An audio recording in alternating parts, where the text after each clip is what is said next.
Bismillahirrahmanirrahim. Assalamualaikum warahmatullahi wabarakatuh. Apa kabar semuanya? Ananda solewa soleha. Semoga sehat selalu ya bersama keluarga di rumah. Amin.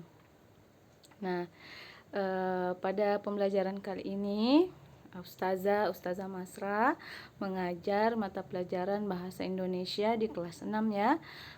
Nah, materi kita kali ini adalah teks laporan hasil pengamatan. Tapi sebelum kita lanjut, mari kita sama-sama memulai pembelajaran ini dengan membaca basmalah dan dilanjutkan dengan doa sebelum belajar. Bismillahirrahmanirrahim.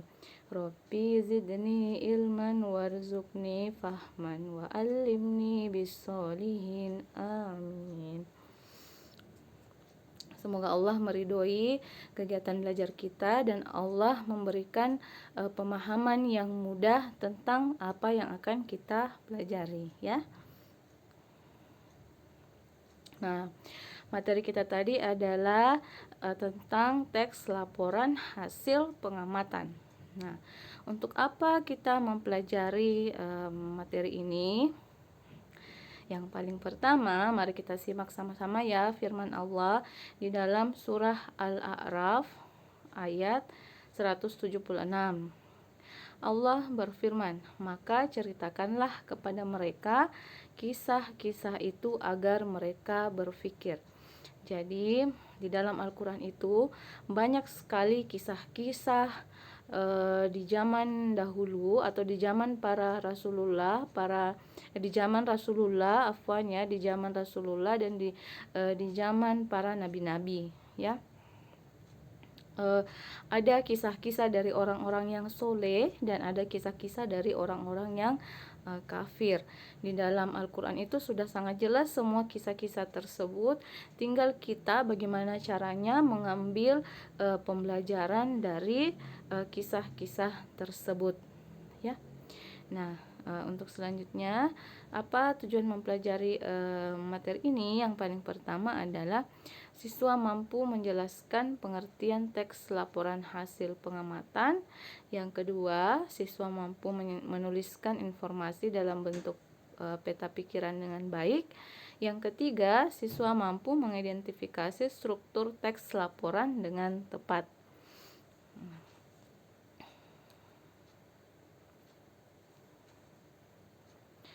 Nah, materi yang akan kita pelajari untuk bab tentang teks laporan hasil pengamatan adalah ada 4. Yang pertama, pengertian teks laporan hasil pengamatan. Yang kedua, fungsi teks laporan hasil pengamatan. Yang ketiga, membuat teks laporan hasil pengamatan dalam bentuk peta pikiran atau lebih dikenal dengan istilah mind map ya. Kemudian yang keempat adalah struktur teks laporan hasil pengamatan. Jadi 4 ya materi utama pada pembelajaran ini. Nah, yang pertama adalah apa pengertian dari teks laporan hasil pengamatan? Teks laporan hasil pengamatan adalah teks yang berisi penjabaran umum atau melaporkan sesuatu berupa hasil pengamatan atau pengamatan biasa juga disebut sebagai observasi. Teks laporan hasil pengamatan disebut juga sebagai teks klasifikasi. Kenapa? Karena memuat klasifikasi mengenai jenis-jenis sesuatu berdasarkan kriteria tertentu. Selanjutnya, apa fungsi dari teks laporan hasil pengamatan? Teks laporan hasil pengamatan berfungsi untuk memberikan sesuatu berdasarkan hasil pengamatan.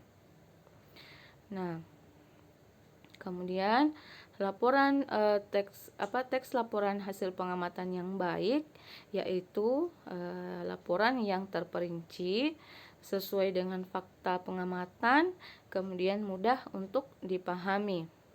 Laporan harus dijelaskan secara runtut dengan bahasa yang mudah untuk dipahami. Nah, yang selanjutnya, membuat teks laporan hasil pengamatan dalam peta pikiran. Yang paling pertama yang harus kita tahu, peta pikiran itu apa atau mind map itu apa. Nah, peta pikiran atau mind map adalah catatan atau ringkasan yang dibuat dengan kata-kata, ada warna, garis, dan juga ada gambar. Mind map dapat membantu belajar, membantu membuat catatan, dan membuat suatu rencana menjadi mudah, cepat, dan lama diingat.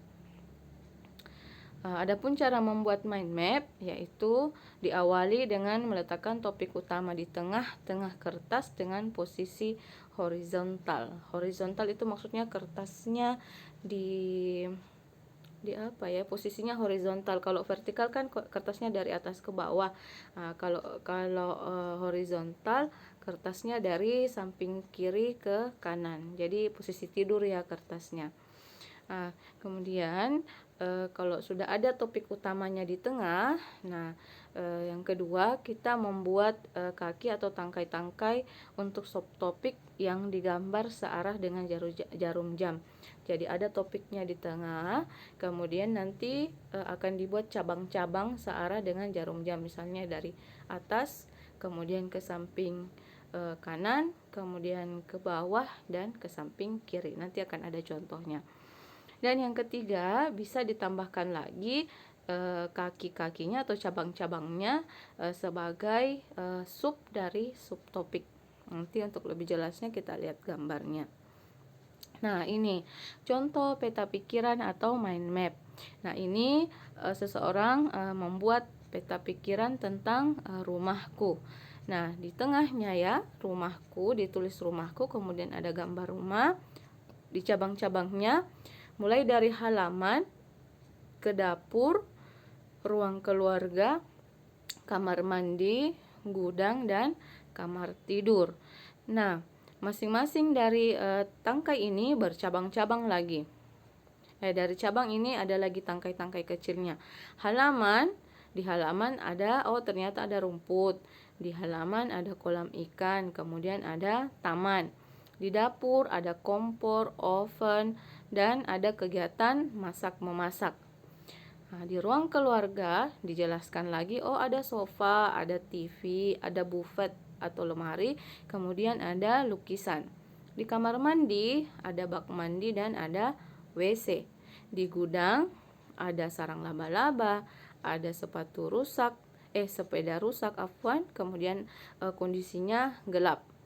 Di kamar tidur ada tempat tidur, kemudian ada lampu dan ada bantal. Jadi mind map ini bisa memetakan, bisa menjelaskan apa yang ingin kita jelaskan dalam bentuk gambar ataupun dalam bentuk garis-garis ya. Jadi dengan melihat peta pikiran ini kita bisa tahu, di rumahku ini terbagi menjadi 6 bagian. Ada halaman, dapur, ruang keluarga, kamar mandi, gudang, dan kamar tidur. Nah, dari setiap bagian ini ada lagi bagiannya. Ini menjelaskan tentang rumah seseorang. Nah, kemudian mind map yang kedua menjelaskan tentang liburan keluarga. Nah, di liburan keluarga ya dimulai dari membuat garis cabang untuk aktivitas, kemudian perlengkapan, kemudian orang, dan kegiatan jalan-jalan.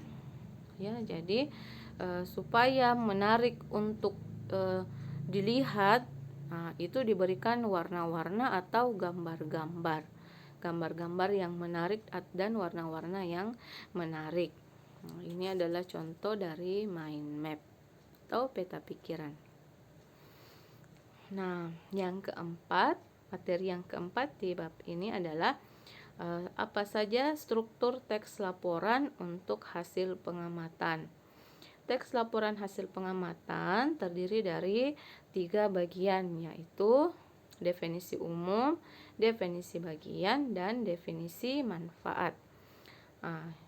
Definisi umum merupakan pembukaan yang berisi pengertian mengenai sesuatu yang dibahas di dalam teks. Kemudian yang kedua, definisi bagian merupakan bagian yang berisi ide pokok dari setiap paragraf atau penjelasan rinci. Dan yang terakhir adalah definisi manfaat, merupakan bagian yang menjelaskan manfaat dari sesuatu yang dilaporkan. Ini ya tentang struktur teks laporan hasil pengamatan. Jadi ada tiga strukturnya, strukturnya atau bagiannya. Nah, untuk lebih memahami tentang struktur teks laporan hasil pengamatan, untuk memahami tentang materi ini, Ustazah kasihkan tugas ya. Di layarnya sudah ada contoh tugas. Ini Ustazah pindahkan dari yang Ustazah kirimkan ya, kirimkan ke rumahnya tentang lembar kerja siswa yang Ustazah kirimkan ke rumahnya. Nah, petunjuk tugasnya adalah bacalah laporan pengamatan Luki tentang bawang merah yang ada di buku Pintar Bahasa Indonesia kelas 6 halaman 2 sampai 3. Nah, yang kedua, tulislah informasi penting berdasarkan bacaan di buku Pintar Bahasa Indonesia kelas 6 halaman 2 sampai 3 dalam bentuk peta pikiran. Nah, dikerjakan di lembar kerja siswa yang sudah dibagikan. Model tugasnya seperti yang ada di layar ini. Jadi, Luki sudah melakukan pengamatan tentang bawang merah. Jadi di bukunya Ananda sudah dijelaskan semua tentang bawang merah, mulai dari ciri-cirinya, manfaatnya, kandungannya, dan bagaimana perkembangbiakannya. Nah, tinggal Ananda baca, kemudian tuliskan di LKS-nya apa ciri-cirinya bawang merah, apa manfaatnya bawang merah, dan apa kandungannya, serta bagaimana cara perkembangbiakan dari bawang merah tersebut. Nah, baiklah, demikian tadi materi pada pertemuan kali ini. Semoga Ananda memahami dengan baik materi kali ini ya, mengenai tugas. Jika ada yang kurang dipahami, nanti kita akan bahas kembali di pertemuan via Zoom ya, insya Allah. Oke, semangat selalu ya soleh-soleha, semangat selalu, semoga sehat selalu di rumahnya. Demikianlah pertemuan kali ini. Mari kita akhiri dengan membaca doa kafaratul majelis. Subhanakallahumma wa bihamdika asyhadu an la ilaha illa anta astaghfiruka wa atubu ilaik. Amin. Sampai jumpa solewat soleha. Assalamualaikum warahmatullahi wabarakatuh. Allahu Akbar. Semangat Kidi.